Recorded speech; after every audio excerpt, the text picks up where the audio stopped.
കൊല്ലത്ത് നിരോധിത പുകയില ഉൽപ്പന്നങ്ങൾ പിടികൂടി.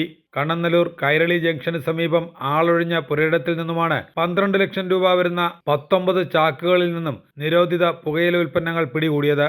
ഏപ്രിൽ 10 രാവിലെ ആളൊഴിഞ്ഞ പുരയിടത്തിൽ കാണപ്പെട്ട ആലപ്പുഴ സ്വദേശിയുടെ വാഹനം തിങ്കളാഴ്ച രാവിലെ വരെ എടുത്തുകൊണ്ടു പോകാത്തതിനെ തുടർന്ന് സമീപവാസികൾ കണ്ണനല്ലൂർ പോലീസിൽ വിവരമറിയിച്ചു.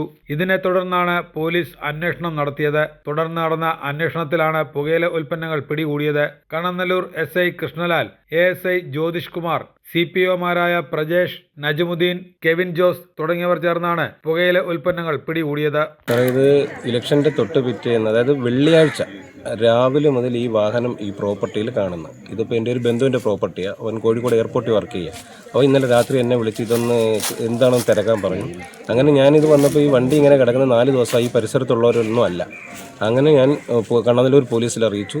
അവർ വന്നു. അവരുടെ പരിശോധനയിലാണ് ഇത് ഈ നിരോധിത ലഹരി പദാർത്ഥങ്ങളാണെന്ന് അവരുടെ പരിശോധനയിൽ കണ്ടത്. ഇത് തന്നെ സംഭവം.